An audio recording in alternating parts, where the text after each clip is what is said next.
positive. Did he say what the drug was? No, he can't do that without a second talk. When can we do that? Because I want to know what drugs I was given. Do you still think you were dosed? Of course I was dosed, and I know who did it.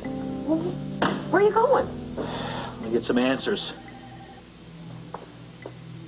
Of all the doctors in Port Charles, Scott Baldwin picks you to test his blood. Brilliant. Brilliant. We'll sail into court with enough evidence to prove that Daddy of the Year is a certified druggie. Dr. Lambert, did you or did you not draw blood from Mr. Scott Baldwin and give same said blood to Dr. Jake Marshak for drug screening? You did. Dr. Marshak, would you please tell the court the results of that test? I see. So you're saying, Doctor, the results prove beyond any doubt the presence of drugs in Mr. Baldwin's system? Thank you, Dr. Marshak. No further questions. Your Honor, the prosecution rests. Don't you do me a favor? Stop the theatrics, okay? I get your point. Well, then why don't you do me a favor and hurry up with a second round of tests? Baldwin is ingesting something naughty, and I want to find out what it is.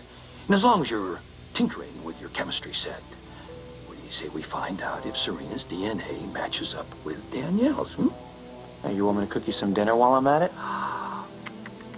Disgruntled employees are such a drain. I do wish you would try to see things from my point of view. I am merely pursuing what is rightfully mine. I deserve custody of my niece's adorable tyke and her 9-figure bank account. I'll be in touch. Excuse me.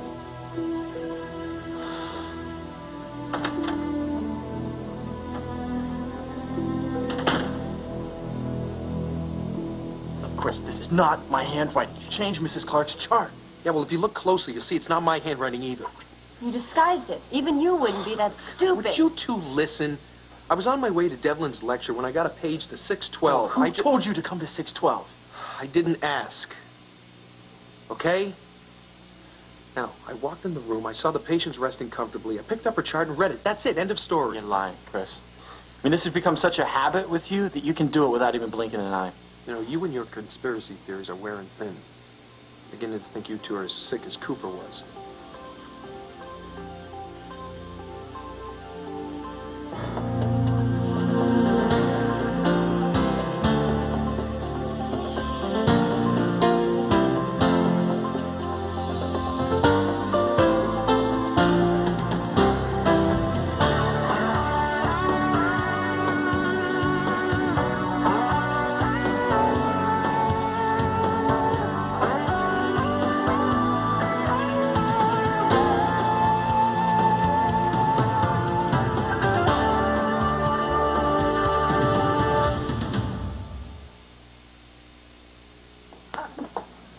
I want to help you find the answers. Come on, Eve. You've already done enough. Oh, I'm your favorite doctor. All right. Take me through the day when you got sick. Who'd you talk to? Well, you, Karen, Lucy, you others, I think. And what did you have to eat? Well, those damn fish sticks are still in question, but other than that, nothing unusual. Are you sure? Yes, but it doesn't mean that somebody couldn't have drugged me. I mean, there's a million ways to do it. My coffee. Why? What would have drug you? I don't know. Why don't you ask your friend Jake? I'm sure he's got a pretty good idea. He's been hanging around with Danielle and Rex. You cannot accuse Jake without having any evidence against him. Well, it's my gut feeling right now. You know, I'm just going to have to go with that. I'll see.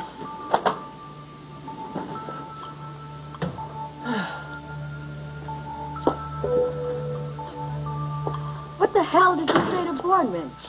I told him a few simple truths, that's all. No, don't give me attitude. The man practically bit my head off. He was so angry. What happened now?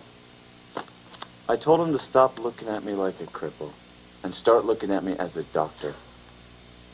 I told him if anybody was a cripple around here, it was him, with his stupid, narrow, prejudiced outlook. What is it with you? You have a suicide complex? You don't talk to people like Boardman in that manner. You know, there's absolutely no way in hell that you're ever going to operate now. Why? Because one ignorant man says no? Who gives him the right to decide my life? He is the chief surgical resident of this hospital. I don't care. Matt, you cannot buck the system. Oh, don't bet on that.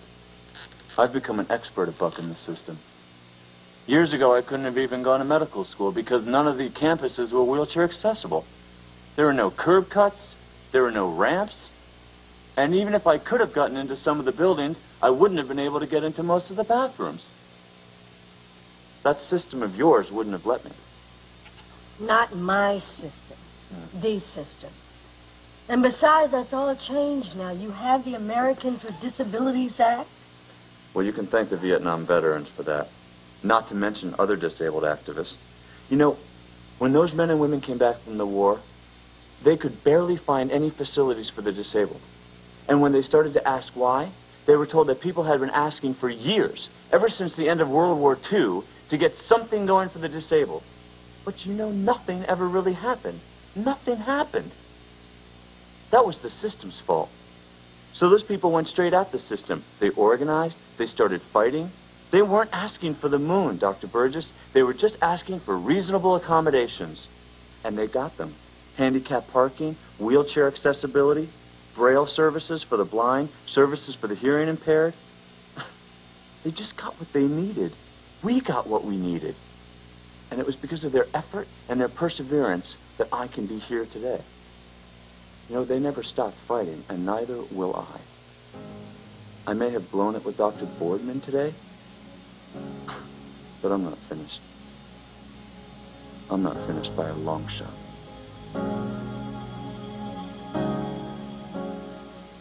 I didn't touch your damn chart. Keep your voice down, all right? My patient does not need to hear you. Me? You started this. You tried to sabotage my career the same way you tried to sabotage You guys are way too paranoid. Hey, your voices are echoing off the walls. What's going on? Karen and I entered Mrs. Clark's room and found Chris altering her chart. If we hadn't come in time, Mrs. Clark would have gotten the wrong medication. Don't believe them. I'm going to report this. Report what? Dr. Ramsey here altered a patient's chart and intentionally endangered her life. That's a very serious charge. It's also a lie. Dr. Scanlon? I entered Mrs. Clark's room and found Dr. Ramsey with her chart. He saw me reading the chart. Hold on. You'll have your turn. Go on. All right, the patient is allergic to codeine. So I prescribed oxycodone for her pain. If someone had changed it to acetaminophen with codeine. If Joe hadn't caught it, she would have gone into anaphylactic shock or even full arrest. Dr. Ramsey, you changed the medication? I didn't change anything. I was called to the room. I picked up the chart and read it. Then these two burst in. They dragged me into the hall and started yelling at me. We weren't yelling at... Enough. I hope you both realize what a serious charge this is. I'm going to hand this matter over to Dr. Burgess to investigate. In the meantime, Dr. Devlin's farewell address starts in 10 minutes. I expect all of you there behaving like doctors. Is that understood? Yes. Yes.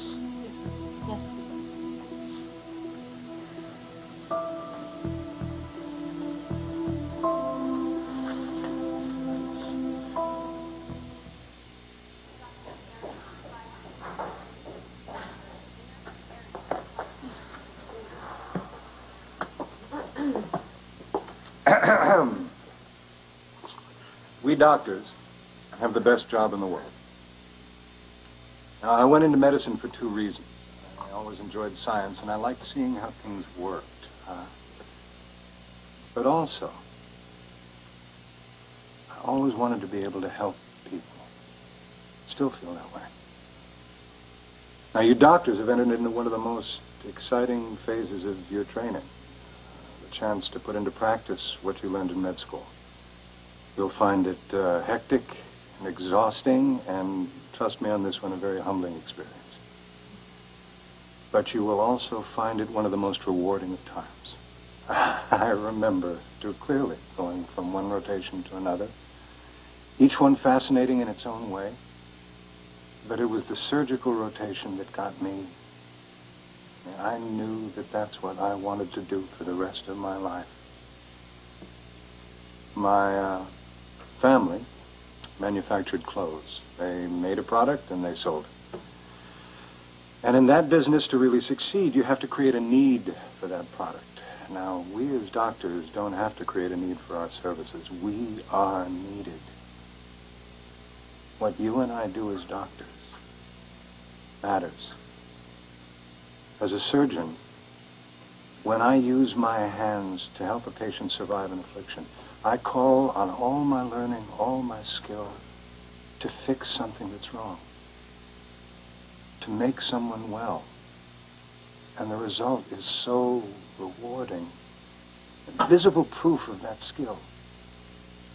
When I look at a human body, I see something both fascinating and so beautiful. The structure of it, the anatomy, the physiology. It's a thrill to me just to see it work. And as doctors, if we perform our job well, the body helps with the result.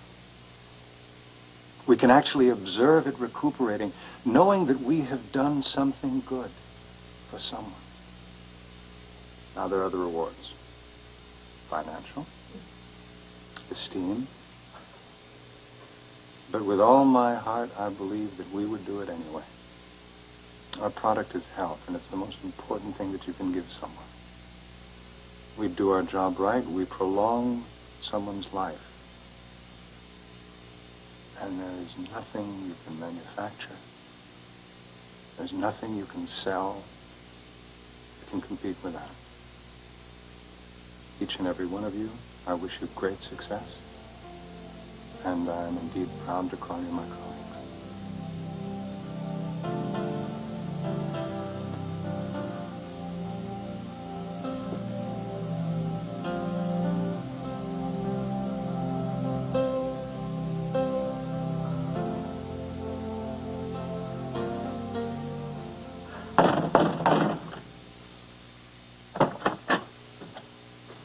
Where's Rex?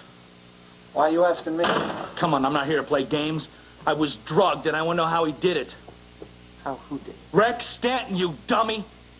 And I can't wait to start building my case against you. By the time I get through, you and Danielle are going to spend the rest of your lives in Sing Sing. What the hell are you talking about? I swear, I don't know anything about it. That's right, Jakey. Even you don't know how it was done.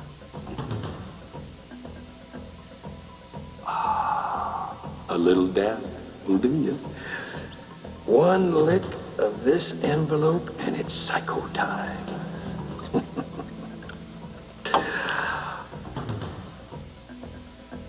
Just wait till you find out about that inspired piece of genius.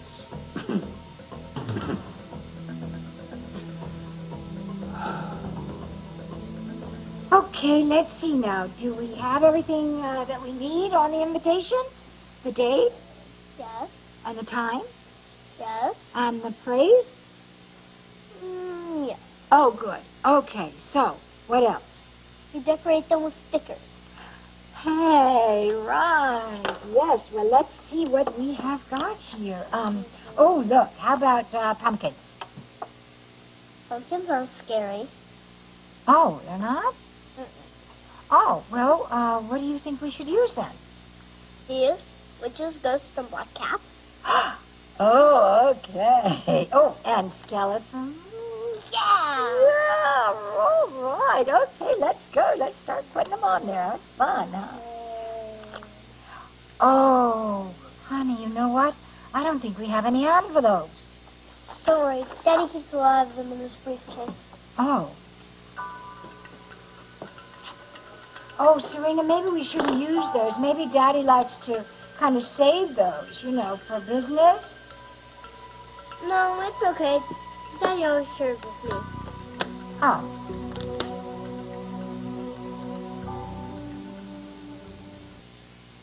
Dude, I'm not an idiot. I mean, I would never change a patient's chart. And even if I did, I wouldn't stick around waiting to get caught at it. Good point. Yeah, I just feel like I'm being blamed for everything that goes wrong in this hospital lately. And everyone thinks I tampered with Kevin Collins' IV, and they think I altered Mrs. Clark's chart and put those stupid files in my locker. Not everyone, if it's any consolation. I'm trying to keep an open mind. Except for the files. You did have mine, too. Yeah, well, thanks for the vote of semi-confidence. You know, the problem is, How do I prove a negative? I mean, how do I prove that I didn't do any of these things? Simple. If not you, then who? Careful, you're starting to sound like Joe and Karen. They've been hammering at me with that same stupid question. Wait a minute. I am an idiot. What? Come on. Hey. You know, back off, Chris, because we don't want to hear any more of your lies. Hear me out, please. There's nothing you can say that can't you Let him finish. What's it gonna hurt? Fine. Go ahead. Look, I'm sorry I yelled at you. But when you guys came at me in Mrs. Clark's room, I was too angry to think straight. What did you expect us to do? Exactly what you did. But once I calmed down, I thought about it. And I realized something. That was the whole point of it. The whole point of what? Think about it. Why would I do something so potentially damaging to my own career as to alter your chart and then stick around so you could catch me at it? Because you're stupid. You weren't the only one set up, Karen. I was too. That's right. Now you say you didn't make a mistake with Kevin Collins' IV. Hey, I believe you. And I believe Joe didn't make a mistake with Mrs. Clark's chart. And I certainly didn't put those stupid files in my locker. I mean, don't you get it? The three of us have already been made to look bad. And how did you come to this conclusion? Something Julie just said reminded me. What's that, Julie? If not Chris, then who? Face it, someone else is involved here. Someone who has it in for at least 3 of the interns, and it just makes me wonder who's the next victim. And who's behind it all?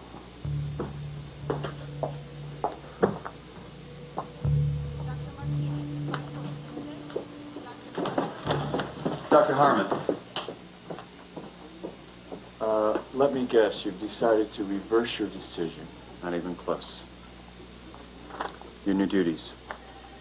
New duties. This is clerical work. A desk job? I'm a doctor, man. You're also an intern. And as such, you'll perform the duties assigned to you by the senior surgical resident. Is that clear? Perfectly.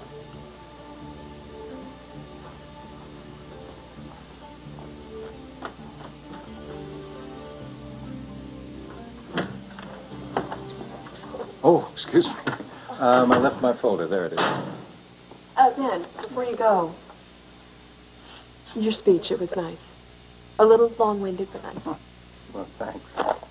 Are you really sorry to say goodbye? Only to you. Me? Well, it was you that I was speaking to. I mean, especially the part about colleagues. It's the way I feel about you now, Eve. You are a good doctor. I wanted you to know that. Thanks. I've been watching you in the ER and with the patients, and you make them feel at ease. You make them feel safe. And that's such an important attribute for a physician. That means a lot coming from you. You've changed so much since we first met. I think it seems like so long ago now. Oh, it was. It was. It was my second to last year in med school, and you were lecturing the class on a patient with a massive intracranial bleed. Remember? You got a good memory. Well, you had quite an effect on me. I saw you, and I felt like I'd been hit by a thunderbolt. All right. Well, I only went to the faculty reception because I thought you might be there. No. Yeah. Really? Well, actually, before I left my place, I called to see if you'd shown up. Really? Yeah. I mean, there was no reason for me to attend if you weren't there. That was a long time ago, Ben. I know. And I'm just sorry that you don't remember the past with the same fondness that I still feel. But I've got no one to blame but myself. Anyway, all the best.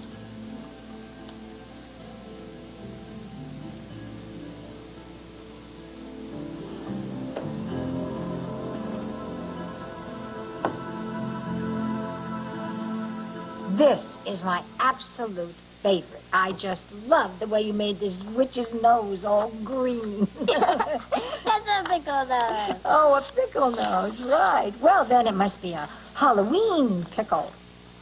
There's no such thing as a Halloween pickle. Oh, you know you're right. But there is such a thing as a Halloween pickle. I got Oh, I have so many. Start putting them in the envelopes, will you? Okay.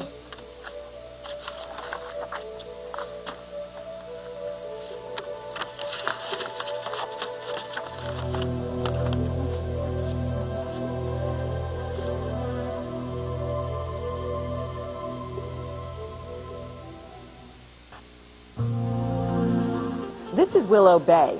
Sunday, the Rolling Stones, David Bowie, Fleetwood Mac. Why the rock and roll legends from decades ago are this season's hottest concert tickets on Good Morning America Sunday. Watch what happens when Brooke walks into a dangerous setup on All My Children today.